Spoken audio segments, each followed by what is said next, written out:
Alors Alexandre, on va faire le point sur l'antavirus. On n'est pas à l'aube d'une pandémie mondiale, mais cette histoire de bateau commence à inquiéter un peu. Hier d'ailleurs, la ministre du Canada, la ministre de la Santé, a dû émettre un communiqué. Alors voici l'état de situation, là. Chez nous, il y a 3 Canadiens, dont un Québécois, qui sont toujours sous surveillance. Ce sont des voyageurs qui ont pris le même vol qu'un cas confirmé. Donc, eux, ils sont en isolement, n'auraient pas de symptômes jusqu'à maintenant.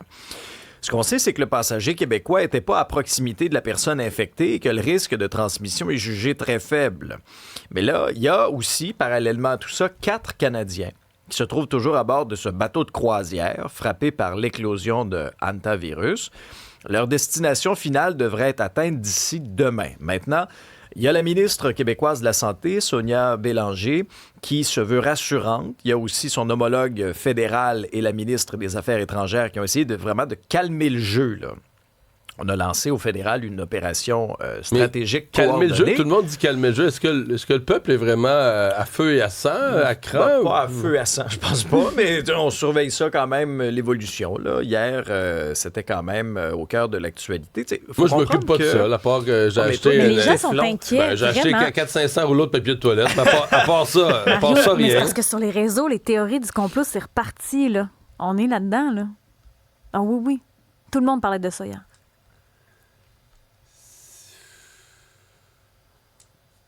Parce que t'as les deux extrêmes, là. C'est ça. T'as ceux qui vont paniquer parce qu'ils ont peur, puis t'as ceux qui pensent... T'as nous autres qui fait des blagues. là. Bon. Mais oui. Mais là, ce qu'il faut juste remettre un peu les choses en perspective. Là. Le hantavirus, c'est très, très rare au Canada. Il y a que 168 cas qui ont été recensés depuis 1994. Alors, quand même. Et ce qui se passe vraiment sur le navire, là, c'est une espèce de course contre la montre pour retrouver les passagers qui ont quitté. Après, parce qu'il y en a qui sont toujours sur le navire, mais il y en a qui sont partis. De longues croisières, puis il y a des gens qui débarquent là, à certains moments. Là, il y a au moins 29 passagers de 12 nationalités différentes qui ont quitté le bateau le 24 avril après le premier décès. Alors, on veut les retrouver, établir la chaîne de traçabilité. Il y a eu une conférence de presse hier de l'Organisation mondiale de la santé qui a exclu toute crise de l'ampleur de celle qu'on a vécue avec la COVID. Là. On n'est pas là du tout. Là. Mais, bon, démêlons tout ça, là, en restant logique. C'est pas facile, mais d'abord, c'est pas... Tout ce qu'on entend des experts, c'est que c'est pas si contagieux, là. C'est pas comme la COVID, la rougeole. C'est une affaire qui est... Alors, d'humain à humain, on n'est même pas sûr. T'sais, s'il n'y a pas la présence... Parce que... Je sais que c'est un peu dégueulasse, là, mais l'hantavirus, la vraie crainte de ça, là, initialement, c'est par les rongeurs. Ouais. Exemple, ce qu'on va te dire d'être prudent là, de l'hantavirus, c'est... T'as un vieux chalet de pêche, tu y vas une fois par année, là, puis pendant les mois où t'étais pas là, il était habité. C'est ça. Pas là, par des humains. Là, tu te fais des toasts au beurre de peanuts sur ton comptoir directement. C'est ça. Mais la recommandation, c'est de mettre une assiette en dessous de ta toast parce qu'il y a peut-être une souris qui a échappé une petite pisse sur ton comptoir. En tout temps, moi je dirais. Oui, en tout temps, mais tu sais, il y a peut-être une souris qui a échappé une petite pisse sur ton comptoir à cet endroit-là, puis là, ça pourrait être dangereux parce que là, tu pourrais avoir une trace. Bon. Là, est-ce que dans le bateau, dans les cuisines, il y avait des visiteurs ou des visiteuses? Alors, c'est ça, là. Des R ou des S. Des visiteurs ou des visiteuses dans les cuisines qui auraient pu... Bon, après ça, l'hantavirus des Andes, lui pourrait être... Donc, comme tu as passé en Argentine, tu as un bateau qui est en Argentine, ça pourrait être l'hantavirus des Andes, qui est la seule version qui se transmet d'humain à humain, mais encore là, pas très contagieux, là. Pas genre, on est dans la même pièce, dans une réunion, puis on en avait un qui l'avait, puis 8 longs à la fin, comme la COVID, là, ou dans un mariage. C'est beaucoup moins contagieux. La preuve, c'est que tout le monde serait mort sur le bateau. Pas mort ou malade ou mort sur le bateau, là. Parce que c'est sûr qu'à l'inverse, c'est beaucoup plus mortel. Là. On parle de 35-40% de mortalité. Donc mais là, ils sont sur un bateau de croisière, le plus gros transmetteur de virus au monde. Ils sont 150, puis il y en a 8 qui ont été malades. Fait que ça tend, dont un couple qui vivait ensemble, et que ça tend à démontrer qu'il n'est pas si contagieux. Là. Puis il y avait hypothèse que peut-être qu'il y en a qui l'avaient contracté avant d'entrer sur le bateau. Probablement, oui. Ben, au moins un, là, le cas initial l'avait contracté avant. Fait qu'enfin, on n'est pas, à mon avis, là, aucune crainte d'une pandémie à l'heure où on se parle. Puis dans le cas des Canadiens, là, écoute, ils n'ont pas été dans le bateau, ils ont été dans un avion avec une des personnes qui avait quitté le bateau, qui l'avait. Écoute, à 99,99, je comprends la prudence qu'on les mette en quarantaine, puis tout ça. Pour ce qui est du communiqué, là, du gouvernement du Canada, la ministre de la Santé, c'est pas un complot, c'est pas pour faire peur au monde, c'est pas pour faire capoter le monde, c'est obligatoire, là. Faut que tu déclares ces maladies-là. Pourquoi? Parce que, mettons que dans le cas de l'ultime malchance, que le cas canadien, il l'a attrapé dans l'avion. Puis là, il leur donnait à 2 autres personnes. Puis là, on apprend ça le 28 mai. Là. Qu'est-ce qu'on va dire, nous, à nos micros, là? Que nos gouvernements sont des menteurs, des cachetiers. Comment ça? On a caché ça au public pendant des semaines. L'opposition va se lever en chambre, va dire depuis début mai, la ministre savait, elle a caché ça à tout le monde. On va y mettre des morts à la conscience. Donc, c'est pour ça qu'il y a des déclarations obligatoires qui sont imposées. Alors voilà pour le pourquoi du communiqué d'hier. C'est pas pour vous faire paniquer. C'est une obligation évidente. Bon. 24 heures, oui. Tant qu'être d'un complot, de ce qui pourrait mal tourner. On est à 24 heures du déploiement là, du DSN. Oui, le dossier santé numérique, ça va se faire au cours de la nuit prochaine. Alors, vous aurez la mise à jour à Salut Bonjour demain matin avec votre humble serviteur. On apprend d'ailleurs ce matin que le dossier santé numérique va coûter finalement 100 millions de dollars par année à exploiter. Du côté de la ministre de la Santé, chez Santé Québec aussi, on a essayé de calmer le jeu au courant de la semaine, de dire, regardez, là, on est prêt, c'est un virage qui est nécessaire. Ça se peut qu'il y ait des petits bugs au début, mais c'est normal. Maintenant, ça va se faire dans 2 centres de santé du Québec, Mauricie, centre du Québec, puis après ça, un sur l'île dans l'Est, là, à Montréal. Ben, juste pour comprendre un peu ce qui va changer dans le concret. Là. Actuellement, un médecin, par exemple, qui fait une nouvelle ordonnance, il faut qu'il y ait un fax, exemple à la pharmacie. Mais là, avec le déploiement numérique, là, il y a des patients qui vont avoir des bracelets avec un code barre.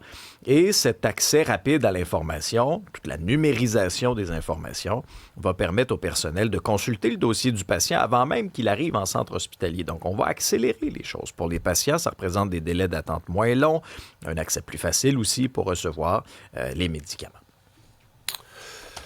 On va voir ce que ça va donner demain. Et on l'implante à partir de 4 heures du matin. Fait que, on veut vraiment, dans une période tranquille, une fin de semaine, se donner au moins jusqu'à lundi matin.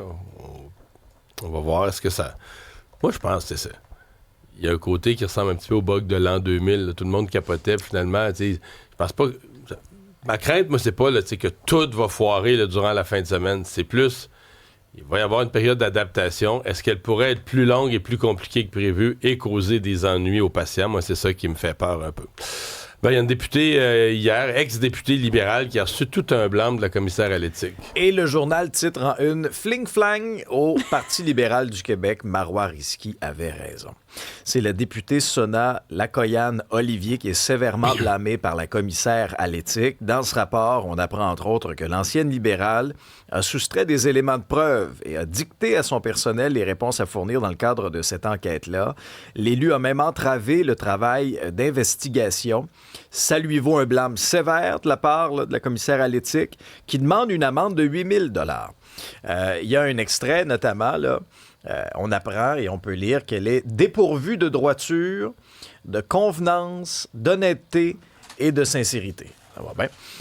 Le chef du Parti libéral, Charles Milliard, a aussitôt fait savoir qu'il n'était pas question que Mme Lakoyan soit réintégrée dans son équipe. Pas question qu'elle soit candidate pour le Parti libéral non plus l'automne prochain. Ouais. Québec solidaire a même dit qu'elle ne devrait pas rester comme députée. Ouais, je sais beaucoup de gens... Elle le fera pas, là. En tout cas, je sais pas, peut-être qu'elle va le faire, elle va me surprendre, mais on l'a vu 3-4 fois dans l'histoire des parlements à Québec et à Ottawa, là, un député qui se fait pogner, puis souvent, ce qu'ils font, c'est qu'ils sont plus rien, dans le sens que ils n'ont plus de fonction parlementaire, sont exclus du caucus, sont juste députés là, indépendants, abandonnés de tous, mais on vit en démocratie, là, je veux dire, à moins vraiment qu'un tribunal criminel te condamne. Tu sais, je veux dire, là, elle va rester là un peu comme une épave, là, tu sais, une épave accrochée au quai. Elle va prendre la paye de député jusqu'à la fin de son mandat. Bah, est-ce qu'elle va se représenter comme indépendante et être réélue avec ce qu'on voit? J'ai des doutes. Fait que, est-ce qu'elle pourrait démissionner? Parce que je pense pas qu'il y a de procédure, là, tu sais, qui pourrait est élue, là. Puis souvenez-vous de ça, là, autant pour les transfuges que pour elle. Quand vous votez pour un individu pour l'élire député, vous posez un geste sacré. Elle devient la représentante du peuple dans le comté. T'as beau chialer après, mais tu défais pas ça de même. C'est un petit coup. Moi, je me souviens de l'avoir pas défendu, mais d'avoir repris publiquement ici à l'émission, entre autres, ses explications. Parce qu'elle avait dit, je me posais la question, elle disait, moi, mon bureau de comté, on a fait une petite, un soir, la version qu'elle avait laissé entendre, une fois en soirée au bureau de comté, des gens s'étaient réunis, ça paraissait mineur. Mais là, c'est plus ça, là. Là, c'est le bureau de comté, c'est un véritable quartier ouais. général. Les employés étaient forcés de jour comme de soir, mais de jour pendant les heures de bureau, plutôt que de donner du service à la population, de se concentrer sur la course à Pablo Rodriguez. Alors, c'est une, après enquête, toute autre version des faits que celle qu'elle avait donnée. Rapidement, on sait pourquoi là, le violeur aux gants noirs s'est sauvé. Oui, Gilles Tardif, ce qu'on apprend dans le journal ce matin, là, c'est qu'il s'est évadé du centre résidentiel communautaire dans Hochelaga où il était. Parce que de la porno juvénile, imaginez, avait été retrouvée dans sa chambre de transition. C'est quand donc là, même... on allait le ramener en prison. Ouais, donc des images de porno juvénile, des préservatifs, des sachets de drogue, peut-on lire dans le journal, auraient été retrouvés. Alors, tout de suite après, il s'est enfui. Et ça a quand même donné droit à une chasse à l'homme qu'on n'a pas trop su, pas trop de détails. Puis 16 heures plus tard, il a été arrêté dans une institution bancaire du plateau Mont-Royal. C'est dans une banque, finalement. Oui, c'est ce qu'on peut lire. Parce que les photos qu'on avait, c'était dans un café. Ouais. Dans un petit resto, quelque chose du genre. Finalement, c'était d'un truc ATM. On s'est posé la question, Charles-Antoine, plus tôt. Tu vas peut-être nous en parler, mais je faisais des calculs simples. Hier, les Hurricanes ont gagné contre les Flyers. Ils mènent la série 3-0. Fait que mettons qu'ils la gagnent en 4, là, ça finit samedi soir. Ouais.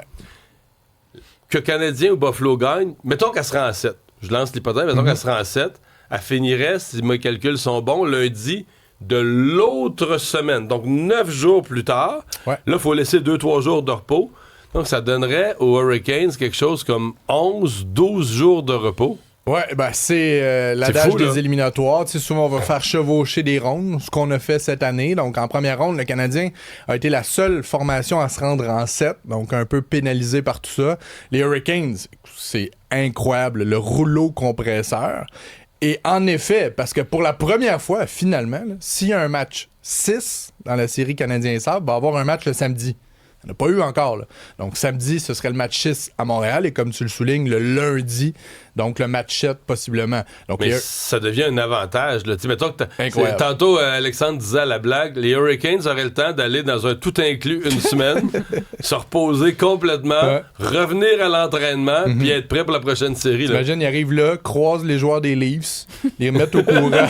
Les mettre au courant de ce qui se passe dans la ligue. Ça reviennent ensuite. Mais, tu sais, c'est la force de cette équipe puis qui va avoir en effet un avantage énorme, mais grâce à eux-mêmes. T'sais, c'est pas comme si la Ligue les a avantagés. Ouais, mais de la commencer avant, je trouve ça quand même spécial. Tu devrais attendre que toute la ronde 1 soit finie avant de commencer la ronde 2. Mais je te rappelle que depuis plusieurs années, on se dit là, honnêtement, la Coupe Stanley se gagne bien trop tard.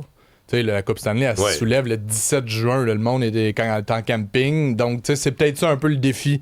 Mais 7-0, leur fiche en éliminatoire.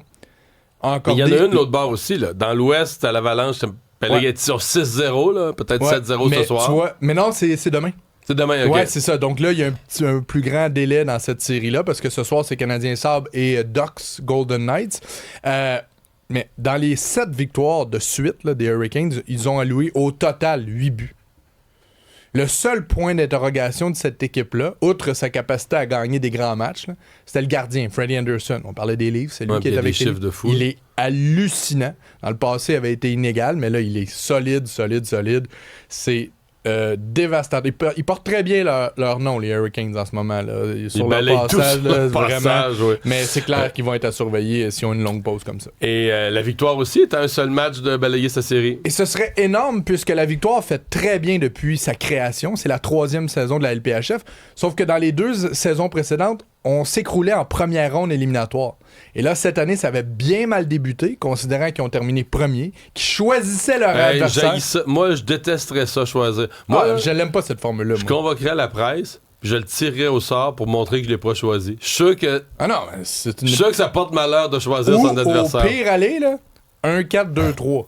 Ça s'est déjà vu, t'as des ligues, là, que tu Ah finis ouais. premier, tu veux jouer contre le 4e. Donc, on avait choisi le Frost du Minnesota, double champion en titre de la Coupe Walter. Mais là, il y a grosse victoire de la victoire au Minnesota. Donc, si on gagne le match ce soir au Minnesota, toujours, première finale de la Coupe Walter. Les femmes, il n'y a pas long de repos. Hein. C'est des matchs tous les soirs. Ben, tu sais, la pause olympique a été complexe là, pour elle également. Oh, là. Jessica dit qu'il joue à Laval ce soir. Ah, bon point. C'est donc... Oui, parce que c'est un 3-5, c'est vrai. Oui, C'est un qui 3-5. reviennent. Donc, hier, grosse... les 2 buts marqués en dedans de 24 secondes. Marie-Philippe Poulain s'est blessée. Laura Stacey s'est blessée, mais les deux sont restés dans la rencontre. Donc, un dossier à surveiller. Jessica le sait parce qu'elle va souvent à la victoire. Et elle m'a dit que c'était la folie lors du dernier match à Laval. Mais le 3 prolongations, c'est quelque chose. Oui, c'est ça. Ils ont fait un billet d'absence, hein, Oui. pour remettre Oui, à oui. ton On en a patron. là. parlé. C'était pas là le lendemain matin. Donc, match ce soir canadien. On va regarder Et là, ça. on s'en parlera plus en profondeur là, dans une trentaine. Martin Saint-Louis sur Lane Hudson, Martin Saint-Louis sur Cole Caulfield. Mais est-ce que la logique va être respectée? Puisque depuis le début des éliminatoires, le Canadien alterne toujours victoire et défaite. Donc, on serait rendu à une victoire. Ouais. Sauf que là, dans la première série, il avait gagné la première. Fait que l'alternance les amenait à 4-3. Là, si tu perds la première, il faudra que t'en gagnes 2 de suite. C'est la première fois qu'on tire de l'arrière en Ouais, éliminatoire cette année. exactement. D'autres allégations contre Patrick Bruel. là. C'est 15 nouvelles femmes qui accusent Patrick Bruel dans une enquête de Mediapart. Ça s'ajoute aux révélations de Mediapart et d'El Québec, donc des femmes en France et en Belgique qui disent avoir été soit harcelées ou agressées par le chanteur entre 1991 et 2019. Il y a entre autres dans les témoignages qui sont sortis hier une journaliste qui n'a pas révélé son identité, mais qui dit qu'à l'âge de 16 ans, elle aurait été chez le chanteur, elle lui aurait offert un thé, puis finalement, fou, elle se rappelle de rien, jusqu'à ce qu'elle ouvre les yeux, puis qu'il est en train de la rhabiller. Puis elle dit, j'étais pas capable de bouger. Puis il me dit, bon, ben, ce serait le temps que j'aille te porter. Puis il serait allé la déposer devant un motel miteux. C'est 3 enquêtes présentement qui sont en cours. Une pour tentative de viol à Paris, l'autre à Saint-Malo et l'autre agression sexuelle à Bruxelles. C'est donc au total une trentaine de femmes qui dénoncent le comportement de Patrick Bruel. Pour l'instant, il y a eu des procédures judiciaires en 2019 qui finalement avaient été classées par manque de preuves. Présentement, il y a une pétition aussi qui circule pour l'annulation de ces spectacles parce que pour l'instant, le chanteur nie tout type d'accusation. La tournée est maintenue. D'ailleurs, il y a 6 dates de concerts au Québec présentement, malgré toutes ces Mais en révélations. France, présentement, tout continue. Là. En Ouais. tout cas, jusqu'à hier. là. Oui, puis aussi au Québec. Donc, à suivre, mais disons que Ouais, ça c'est quelque chose. s'accumule. là.